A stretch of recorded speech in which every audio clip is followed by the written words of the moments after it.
இங்கே இந்த குட்டி பொண்ணு பரதநாட்டிய ஸ்கூல் டான்ஸ் வாசலில் நின்று அவங்கள மாதிரி ஆடி பார்த்துட்டு இருக்கா. நீயும் வந்து ஜாயின் பண்ணுறியான்னு கேட்கும்போது அவங்க அப்பா கிட்ட போய் கேட்குறா. நம்ம குடும்பத்துக்கு இதெல்லாம் ஆகாதுன்னு சொல்லிடுறாங்க. காலேஜ் படிக்கிற டைம்ல காலேஜில் போய் கேட்கும் போது எக்ஸ்பீரியன்ஸ் இருந்தால் தான் சேர்த்து பண்ணுன்னு சொல்லிடுறாங்க. கல்யாணம் பண்ணி வச்சிடறாங்க. புருஷங்காரன் நான் உன்னை சேர்த்து விட்றேன்னு சொல்றான். அந்த டைம்ல இந்த பொண்ணு பிரெக்னென்ட் ஆகி குழந்தை பிறந்தது. குழந்தைக்கு ஒரு 10 வயசு ஆகட்டும், அதுக்கப்புறம் நீ டான்ஸ் ஆடப்போன்னு சொல்லிடுறான். அதுக்கப்புறம் 2வது குழந்தையும் பிறந்துடுது. புருஷங்காரனும் இறந்துடுறான். இப்போ இந்த பொண்ணால டான்ஸே ஆட முடியாமல் போயிடுது. இப்போ வயசான காலத்தில் அப்பார்ட்மெண்ட்டில் தான் பையன் கூடயும் மருமக கூடயும் ஸ்டே பண்ணிக்கிட்டு வீட்டு வேலையும் பார்த்துக்கிட்டு பேர குழந்தைய பார்த்துக்கிட்டு இருக்காங்க.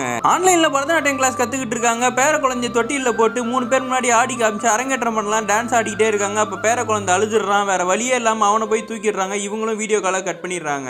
அவங்க ஆசை நிறைவேறாம போயிரும் அழுதுகிட்டு இருக்காங்க. அப்பார்ட்மெண்ட்டில் இருக்க பொண்ணுங்களுக்குலாம் டான்ஸ் சொல்லி கொடுக்கும்போது அந்த பொண்ணுங்க தப்பா ஆடிக்கிட்டு இருக்காங்க. இவங்க உள்ள பூந்து எல்லாரும் முன்னாடி ஆடின உடனே எல்லாரும் கை தட்டுறாங்க. இவங்களுக்கு ரொம்ப சந்தோஷமாயிருது. பையன்கிட்ட நான் தனியாக வீடு எடுத்து போய் டான்ஸ் கற்றுக்க போறேன்னு சொல்லும் போது வயசான காலத்தை உங்களுக்கு எதுவுமே தேவையில்லாத வேலைன்னு சொல்லிடுறான். ஆனா இவங்க அப்பார்ட்மெண்ட்ல டான்ஸ் ஆடினதை பொண்ணுங்க வீடியோவை எடுத்து வைரல் பண்ணி விட்டுறாங்க. இதை பார்த்தோன்னா அவங்க பையனை ஹாப்பியாகி எங்க அம்மாக்கு இவ்வளவு திறமையான்னு கட்டி பிடிக்கிறான். இவங்களும் சந்தோஷமாயிடுறாங்க.